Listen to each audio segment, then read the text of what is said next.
এইটা হচ্ছে শতদ্রু দত্তর করা পোস্ট, যে পোস্টে তিনি লিখছেন, going to supreme court, I have faith in judiciary. বিচার ব্যবস্থার প্রতি আস্থা আছে, সুপ্রিম কোর্টে যাচ্ছি। হাইকোর্টে যখন যাচ্ছেন অরূপ বিশ্বাস, তখন সুপ্রিম কোর্টে পৌঁছচ্ছেন শতদ্রু দত্ত।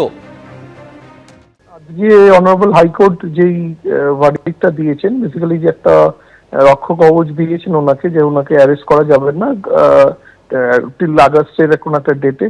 আমি সেই ভার্ডিক্টটার এগেনস্টে আমি ডিভিশন বেঞ্চে আবার অ্যাপিল করব। তারপরে যদি সেখান থেকে কোনো পজিটিভ রিপ্লাই না পাই, আমি সুপ্রিম কোর্টে যাব।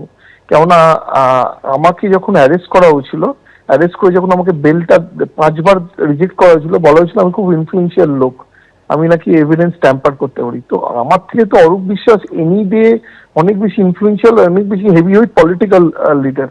তো উনি ওনার যদি ইনভেস্টিগেশন হয় এবং উনি বাইরে থাকেন, বা ওনাকে কেন অ্যারেস্ট করা যাবে না সেইটা, তো উনি তো আমার থেকে বেশি ইনফ্লুয়েন্সিয়াল পারসন।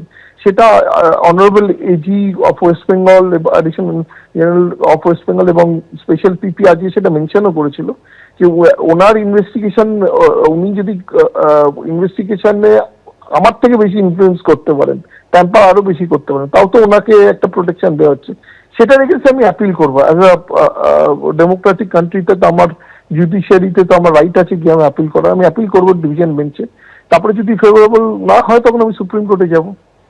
আচ্ছা, অরূপ বিশ্বাসকে বারবার তলব করা হচ্ছে পুলিশের তরফে, কিন্তু তিনি প্রথমে শারীরিক অসুস্থতার কারণ থেকে আসেননি, তারপরে ডেটটাও তিনি মিস করেছেন, তিনি তলবটা এড়িয়ে যাচ্ছেন বারবার।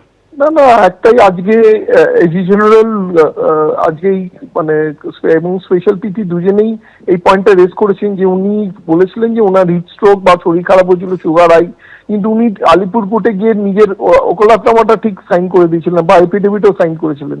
উনি আলিপুর যেতে পারছেন, উনি পুলিশের সামনটা এড়াচ্ছেন, এটা তো বোঝাই যাচ্ছে উনি একটা চেষ্টা করছিলেন যাতে কোনো একটা প্রোটেকশন পাওয়া যায়, তারপরে উনি পুলিশের কাছে যাবেন। ঠিক আছে, দেখুন ওনার আইনের কাছে তো সবাই অ্যাপ্লাই করতে পারে, উনিও করেছেন, উনি প্রোটেকশন পেয়েছেন। এবার আমি অ্যাপিল করবো ডিভিশন বেঞ্চে, দেখা যাক। জগন্নাথ চট্টোপাধ্যায় কি বলছেন শুনবো একবার। প্রতারিত দর্শকদের টিকিটের টাকা ফেরত দেওয়ার কথা মাননীয় মুখ্যমন্ত্রী বলেছেন, সরকার সেই কাজ করছে এবং তার জন্য যারা দোষী তাদের কর্মফল ভোগ করতে হবে।